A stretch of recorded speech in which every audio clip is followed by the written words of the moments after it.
Жігітіңіз машина сыйлау үшін не істеу керек?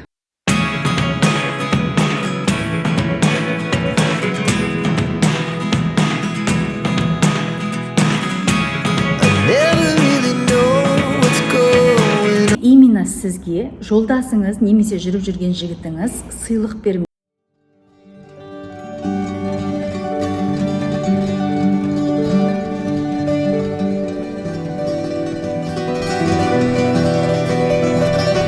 Болсақ тіпті майда шүйде сыйлықтар беру мүмкін, бірақ оның қатты құндылығы жоқ, я. Оның негізінде себептері өте көп.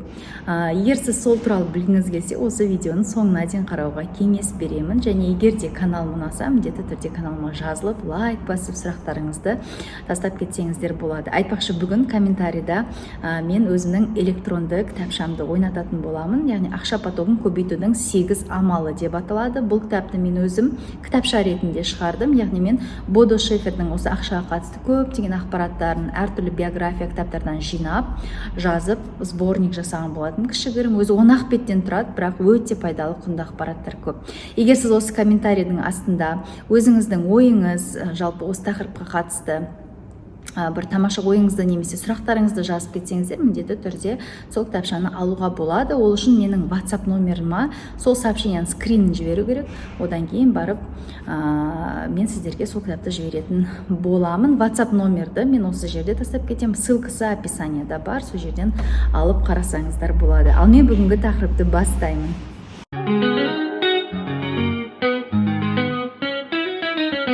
Енді қараңыздар, бұл тақырып жалпы бала кездегі біздің көріп өскен, сіңдіріп алған бойымыздағы, түп санамыздағы бейсаналы сыйлыққа деген ойымызға қатысты болады, я. Мысалға, кішкентай кезінде сіздің әкеңіз жалпы қыз балаға қандай болды, анаңызға қандай болды, я, сізге қандай болды, жалпы анаңызға сыйлық берді ма, сіз соны көріп өстіңіз ба, немесе сізге кішкентай кезіңізден әкеңіз аялап, құшақтап, сыйлықтармен үнемі сізді сондай бір ерекше жақсы көріп өскен әкенің махаббатын көріп өскен қызда әдетте мына бойында самооценкасы жоғары болады. Яғни мені бұл әлемде жақсы көреді, яғни мен сыйлық алуға лайықтымын, мен бұл дүниеге әшейін келген үшін ғана өте бағалымын деген бойында прям ой қалыптасады, я. Сол себептен де мына қыз баланың және әкенің арасындағы қарым-қатынастың мықты болуына кейде мына үйдегі аналар әсерін тигізіп жатады. Өйткені кейбір ер азаматтар оны түсінбеу мүмкін, білмеу мүмкін. Оны әдейі ешкім жасамайды. Өйткені ол мүмкін бала кезде оны тоже көрмеген шығар, я. Сол себептен де мына үйіңізде қыз өсіп келе жатыр ма? Егер болашақта ол шынымен өте бағалы, еркектердің алдында сондай бір өте құндылығы мықты қыздардың қатарында болсын десеңіз, онда кішкентай кезіне әкесіне гүл беруді қызына, праздник болмаса да әшейін күндері бір сыйлықтар әперу, бір ерекше бірдеңелер жасауды прям еркектерге үйрету керек. Міне сол кезде бізде өте тамаша результаттар болады. Ал егер де бізде кішкентай қыз әкесінен сыйлық алмаса, тіпті праздниктарда мамасына гүл әкеліп, қызына гүл әкелмеген болса, әлі кішкентай ғой, түсінбейді деген сияқты нәрселер болуы мүмкін ер азаматтардың санасында, бірақ біз соны үйретуіміз керек, я. Кейбір енді ер азаматтар біледі, өйткені олар оны көріп өсті. Егер көріп өспеген болса, біз оны айыптамаймыз, біз онымен ұрыспаймыз, ажыраспаймыз. Біз тек қана оған қалай болу керек екенін көрсетеміз. Міне осылайша бізде тамаша сыйлыққа лайықты қыздар өсетін болады. Енді сіз өзіңіздің бала кезіңізге анализ жасаңыз, менде қалай болды, әкем сондай әрекеттер жасады ма? Бірақ бұл жерде бірден, егер әкеңіз ондай әрекеттер жасамаса, қаталдау болса, суық болса, біз бірден әкеге реніш немесе өкпе білдірмейміз, я. Өйткені біз ол әкенің қандай отбасында өскенін, нені көргенін біз жақсы білеміз. Яғни оның өмірінде ондай ситуациялар болмауы мүмкін. Оның да әкесі анасына гүл сыйламаған болуы мүмкін, және оған ол норма. Сол себептен біз сол нәрселерді жаймен үйрететін боламыз. Мысалға, маған сыйлық бер емес. Негізі әйел адам ер азаматтан сыйлық беру үшін оның ішінде шынайы еркекке деген сыйластық пен махаббат болу керек та. Еркек оны сезет. Мысалға, еркекте бір қиын жағдай болған кезде ең бірінші отбасына жүгінеді, әсіресе әйеліне, үйдегі бала шағасына. Сол кезде қатты поддержка болса әйел жағынан, әйелі рухани бай болса, мына өсекке жақын болмаса, өзінің дамуына көп үлесін қосатын болса, өзін қатты бағалайтын болса, мысалға өзін дамытатын әйел, өмірде өзін тапқан әйелдер, олар көбінесе өзін қатты сыйлайды. Және сондай әйелдерге сондай қолы ашық, сондай өте мықты жігіттер кездесіп жатады. Енді бұл жерде қолы ашықтан бөлек басқа да қасиеттер бар. Дегенмен де әдетте сенің самооценкаң дұрыс болса, және сенің өзіңе деген көзқарасың мықты болса, әдетте тамаша ер азаматтарды біз бір-бірімізге тартып жататын боламыз. Көбінесе әйел мен еркек өзіне қатты ұқсас болады. Сондықтан да қазір сіздің ер азаматыңыздан ондай әрекет болмай жатса, яғни оған ер азамат кінәлі емес. Яғни сіз өзіңізге қатты эконом жасайсыз деген сөз, Ол да бір себеп. Мысалға, сіз өзіңізге қойшы құрсыншы деп, семьяға деп өзіңізге арзан-парзан заттар ала салсаңыз, немесе өзіңізді қатты жақсы көрмей, бір арасында бір жерге массажға бару, бір курстарға бару, бірдеңе сияқты нәрселерді, өзіңізге салонға бару деген нәрселерді рұқсат бермесеңіз, сіздің түп санаңызда қандай адамдарды тарта бастайсыз? Бейсаналы түрде. Яғни сізге көп ақшасын бере бермейтін ер азаматты тартатын боласыз. Өйткені сіз өзіңізге экономдайсыз, Өзіне экономдамайтын, өзін жақсы көретін әйелдерде әдетте сондай тамаша сыйлықтар алып жатады. Ол жігіті болуы мүмкін, ол күйеуі болуы мүмкін, Сол себептен де сыйға лайықты болу үшін біз өзімізбен көп жұмыс жасауымыз керек. Неге мысалға тура сол сіздің қазір жүрген жігітіңіз, мысалға сізге ешқашан гүл бермейді, бір моментте сіздер ажыралып кетесіздер, сосын басқа бір қызбен жүрген көрген кезде ол қызды үйіп төгіп гүл беріп сыйлық беріп жатқан көріп қаласыз. Яғни ол жігітке байланысты емес, ол сіздің өзіңізге деген қарым-қатынасыңызға және ішкі состояниеңізға да өте қатты байланысты болады. Және тағы бір өте маңызды нәрсе, егер әйелдің түп санасында еркек адам тек қана любовницасына, жақсы көретін бір басқа әйеліне, фильмдерден қарап аласыздар ғой, тек қана сол любовницасына машина алып береді екен, күшті заттар береді екен, тек солар алдап сулап еркекті не қылып алады екен деген сияқты бір негатив ой болса, тоже это блокирует сіздің күйеуіңіздің сізге жақсы сыйлықтар беруіне. Сонымен қатар тағы да қандай нәрселер әсер етуі мүмкін? Егер де әйел адам әйелдің рөлін емес, анасының рөлін ойнап кетсе, бұл жерде иерархия міндетті түрде бұзылады.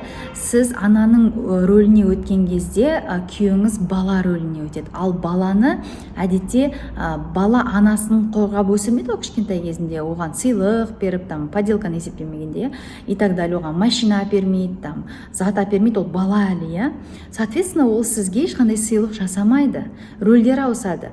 Мысалға, сіз шамадан маман рөлін ойнау деген не деп түсінбеуіңіз мүмкін.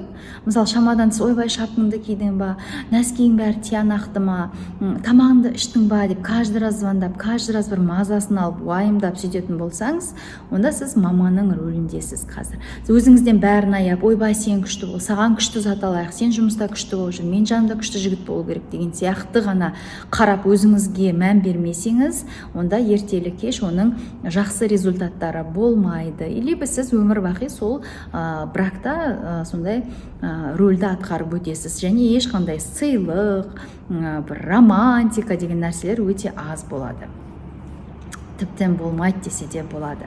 Сондықтан ойланып көріңіз, сіздің қазіргі рөліңіз қандай? Әйел адам ретінде де рөліңіз тамаша болуы мүмкін. Әйел адамның өзінің де еркекке берер қызметі, үйге берер қызметі, рухани қызметі, тәрбие қызметі, балаларға өзінің рөлі бар. Сол рөлді қайтадан қайтарып алсаңыз, онда уже сіздің жолдасыңыз бала рөлін емес, күйеудің рөлін ойнайды. Сол кезде әйел адамдар сыйлықтар ала бастайды. Әсіресе машина, квартира квартира деген сияқты күшті сыйлықтарды алатын боласыздар.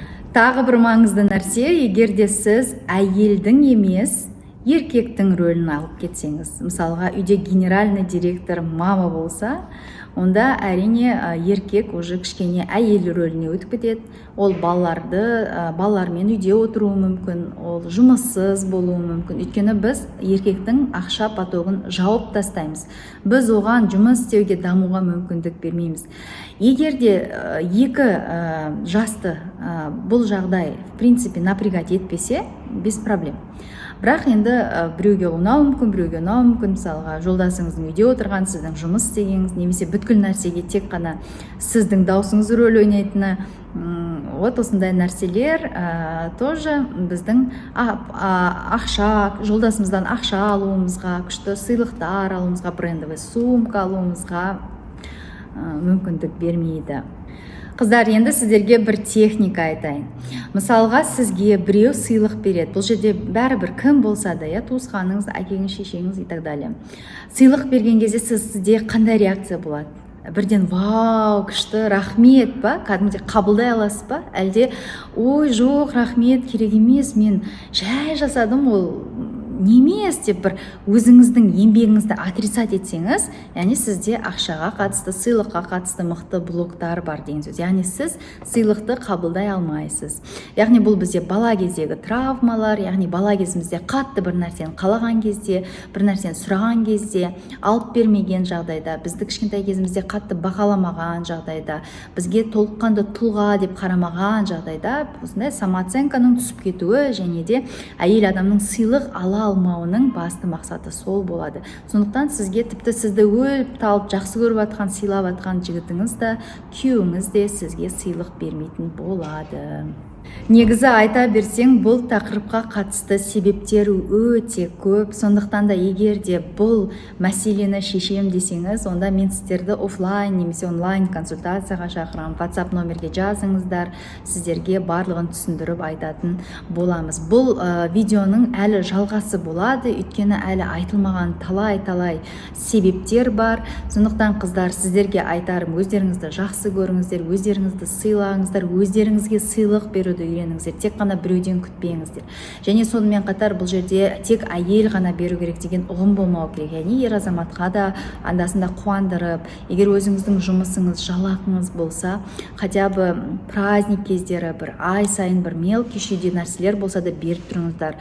Пижама болуы мүмкін, ол духи болуы мүмкін, это тоже будет приятно. Егер сіздің жолдасыңыз сіздің тамақ пісіргеніңізді жақсы көретін болса, если ол прям гурман болса, сондай торт деген нәрсе жақсы көрсе, арасында бір дайындап қойыңыз. Даже если вы не любите, иногда можно, потому что вы тоже хотите, чтобы вам дарили подарки, қыздар.